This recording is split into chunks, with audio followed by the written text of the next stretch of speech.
Welcome everyone to the Settle In Live session. My name is Chiamaka Agali and I'm the Virtual Events Manager with Settle In. Today, we will cover online scams and how to avoid them. When commenting during this live session, please remember not to share any personal or confidential information as we are public facing. Overview. During this event, we will provide an overview of identifying common online scams, keeping your identity safe while online, and keeping your children safe online. Digital technology. In the United States, digital technology can help you find and apply for a job, pay bills and manage your bank account, keep track of assignments and events at your child's school, and access information and services provided by the government or other agencies. Some people also use digital technology for shopping, staying healthy, learning new things, and entertainment. You can do all of these activities online using a computer, a phone, or a tablet. When browsing online, you should be mindful of online scams to protect your personal information. Let's review what online scams are and some examples of common online scams. What are online scams? Online scams happen when someone tries to trick users over the internet. These individuals are usually called scammers. They might pretend to be someone you can trust or offer you free money or services. Online scams are constantly changing, but usually the goal is to access your personal or financial information. Online scammers often use email or fake websites to trick you into giving them your personal or financial information. Sometimes scammers will also call or text your phone. You can protect yourself by knowing how to identify common scams. Common online scams.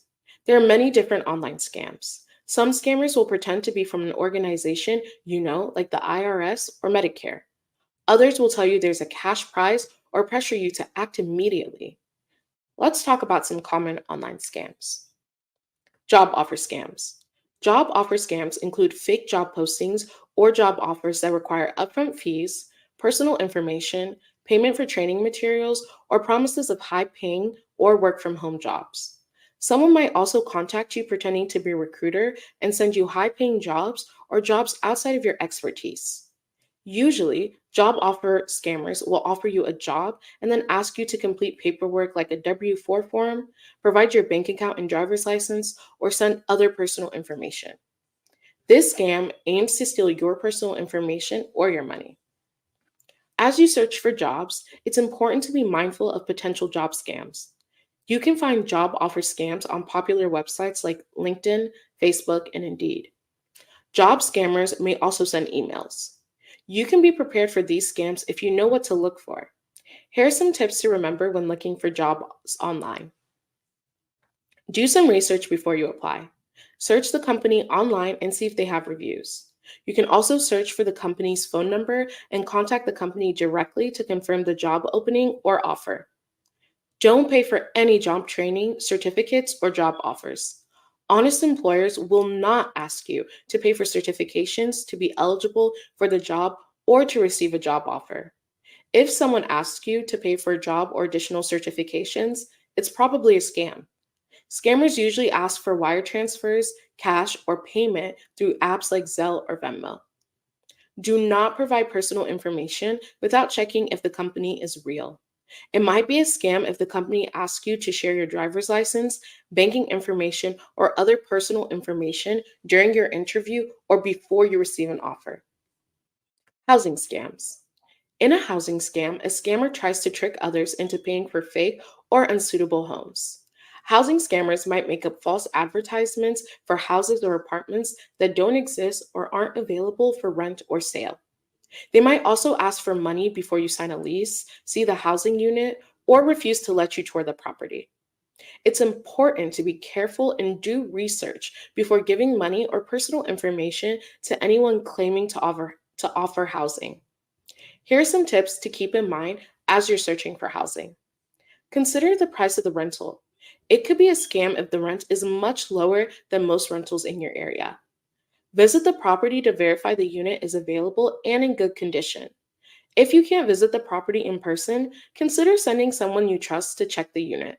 You can also ask for a virtual tour. If the landlord or property manager asks you to pay a fee or deposit before showing you the unit, it might be a scam. Be mindful of fees and deposits. Housing scammers might pressure you into paying application fees or deposits before you see the property or sign a lease. Scammers might ask you to send money through wire transfers, cash apps, or gift cards. You should always confirm the rental is available and in good condition before sending any fees, deposits, or payments. It's also a good idea to sign a lease. A lease is a legal agreement between you and the owner of the apartment or house that you rent. Be careful sharing personal or financial information, such as social security numbers, bank account details, or copies of identification documents, before confirming the property is available and in good condition. For more information about housing scams, you can visit ftc.gov. For information about renting listing scams or rental and housing scams, check out the two links below. Immigration scams. Immigration scams target individuals who are worried about their immigration status. Immigration scammers may call themselves notario, notary public, accountant, or consultant. Immigration scammers may offer to give you legal advice for a fee, falsely complete immigration documents that might delay your case, or ask you to pay for immigration forms. Only attorneys accredited by the U.S. Department of Justice can give you legal advice. Immigration documents are also free on the USCIS website. For more information on immigration scams and specific scams that may be targeting your community, please visit the two websites below. Phishing scams. In a phishing scam, a scammer will send emails or text messages to trick you into giving them your personal and financial information. These scammers may pretend to be your current employer, bank, or delivery service. These messages might ask you to click a link or give your password or credit card number. After you provide your information, the scammer will open new accounts or access your existing account. It's important to avoid sharing information with someone who unexpectedly calls, texts, or emails you. Scammers often contact you about billing issues, payment details, or account information. No reputable organization will ask for your personal information or banking information over email. If you receive an unexpected email or text, you can contact the company using contact information you found on a verified website. Features of scams. Most online scams will ask you for personal information or pressure you to act quickly. Taking time to thoroughly research and examine the email, message, or website can help prevent you from scams. Here are some signs an email or message might be a scam, even if it looks like it comes from a company you know. Bad spelling and grammar. Scammers may use poorly written emails or text messages to communicate with potential victims. Unofficial emails or unknown senders. Scammers might use email accounts or websites to appear like a trusted organization. While real organizations will communicate with you via email, most companies won't email or text you with links to update your banking or payment information. Look at the email address or website link to make sure it's from a trusted organization. Suspicious links and attachments. If you're not sure about a message, don't click on any links or attachments. To check the link in an email, hover your mouse over it, but don't click it. You can look at the website address that pops up when you hover over the link. Ask yourself if the address matches the link in the website. How can I protect my identity online? In addition to online scams, some scammers try to steal your information over unsecured networks or public Wi Fi networks. You can connect to these networks at public libraries, community centers, or coffee shops. Here are some tips to stay safe online while using public or unsecured networks. Don't access sensitive information, such as banking or other personal information, on unsecured or public Wi Fi networks. Scammers can steal your account information like logins or passwords through public Wi Fi. Choose a strong password that does not include easily identifiable information like your birth date or your child's name. Avoid using the same password across multiple websites. For added security, think about turning on two-factor authentication for your banking and email, which sends a temporary code to your phone or email when you log into your account. This extra step can help protect your account information. Keep your personal devices and software up to date and always make sure that your devices have antivirus protection. If you access personal accounts on a public computer, like when using a computer at the library, log out of your accounts before closing the browser. Closing the browser does not automatically log you out of your accounts. Be careful of what you download. Make sure that downloads come from a secure site or link. Be cautious of the apps you download to your phone. Many scammers ask you to download viruses onto your devices, which can steal your information.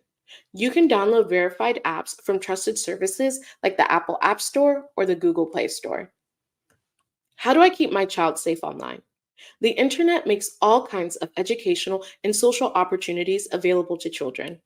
They will need to learn how to use digital technology to advance at school and succeed in life. Children also need to be taught how to exercise good judgment about sharing photos or information about themselves, how to make good use of their time on the internet, and how to protect their privacy and information. Many digital devices and some Wi Fi plans have parent control settings, which parents should understand and utilize to monitor their child's internet activity. It's important to talk to your children about being online and how to make decisions to stay safe. When your children start using online services, you can teach them about certain risks. For example, never share their full name, address, phone number, or other personal information online. And never open emails, text messages, or other messages from unknown organizations or strangers. Thank you. I'd like to thank you for joining us for the Settle in Live event. We covered a lot of information. You can return to this recording after the event to review this information again. We also encourage you to follow the Settle in Facebook page for the latest information you need to know as you adjust to your life in the United States.